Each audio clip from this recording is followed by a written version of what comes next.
Alfarqu baina lafdhaini, tofauti kati ya matamko mawili. Matamko mawili ya tofauti yake nini?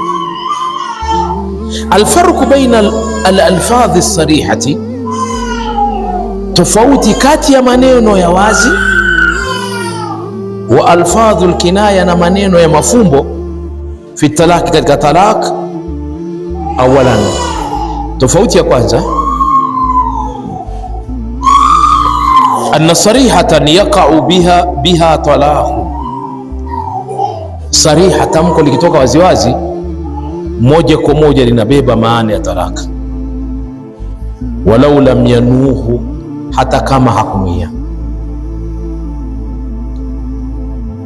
Akisema nimekuacha, umeachika,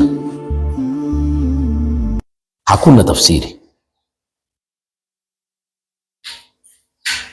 hata kama hakunuia kusema hivi, ni talaka ile. Sawa kana jadan, mamoja awe ni mtu aliyeazimia, au hazilan, au mzaa, ambaye mke wako eti unamtania, wajua nimekuacha. Ilikuacha kwani kuna nini baba fulani? Nilikuwa nakutania tu. Hamna utani katika talaka. Mshamwacha kweli? Likaulihi sallallahu alayhi wasallam, kwa kauli ya Mtume aliposema, thalathun jidduhunna jiddun, mambo matatu ukweli wake ndio ukweli, wa hazluhunna jiddu, na mzaha wake ni ukweli pia. Hata mzani ule ukweli, hakuna mzaha wala nini. Yani ukifanya mzaha, yani umeisha. Haya mambo matatu ni an-nikahu wa talaq wa raja, ndoa, talak na rejea. Talak, ndoa vipi maana yake? Unamwambia kijana, nimekuozesha binti yangu fulani, na kuna mashahidi wawili wapo, jioni natakiwa aje achukue mke wake. Ngoja kuchukua mke wangu, pale nilikuwa nakutania tu, abadan, ile tayari ni ndoa. Labda binti yake tu aseme mimi sikuridhia. Akisema mimi sikuridhia, itabidi umwache wewe. Wewe ndio unamwacha sasa, alishakuwa mke. Kwa hiyo katika nikah hakuna nini? Hakuna mzaa.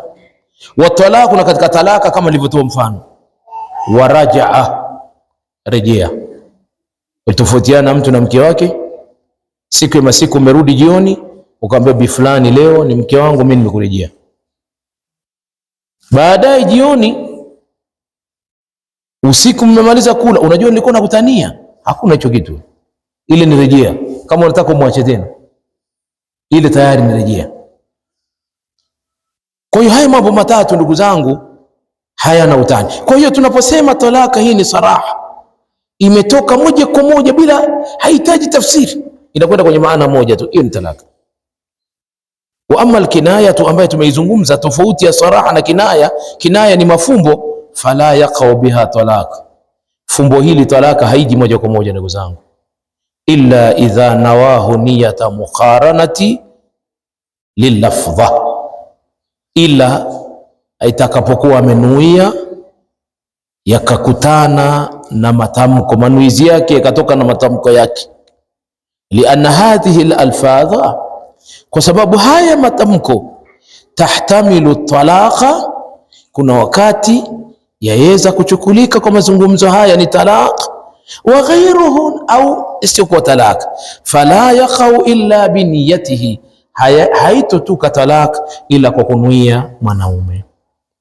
Illa idha ujidat karinatu, ili ikipatikana dalili tadullu ala annahu nawahu, inayodulisha kama nini, alinuia. Fala yusaddaqu qawluhu, maneno yake hayatasadikiwa. Vipi? Hebu tutolee mfano. Yani kile alichokisema ni fumbo, lakini karina, dalili inaonyesha mpaka kusema hiki alikwazo hapa. Mathalan watu yani wamesukumana, wamezambizana maneno mabaya mpaka wamefika kupigana, alafu wanaume wanasema nenda kwenu. Baada ya bwana, vipi ile nenda kwenu? Ile nilitaka aende tu aniondolee bala. Hakuna, hii ni karina, hii ni talaka. Simenelewa, hii ni talaka. kwa sababu nyuma yake ni ugomvi na fujo, na mpaka umeona kabisa tena na maneno juu, mwanamke huyu nimemchoka, nenda kwenu. Huwezi kuja kutuambia sisi eti ilikuwa unasemaje, unatuambia ile ilikuwa ni utani. Hii tunakuhesabia ni talaka, kwa sababu dalili inaonyesha. Fala yusaddaqu qawluhu, akisema sikunuia, kauli yake haitozingatiwa, tunamhesabia talaka.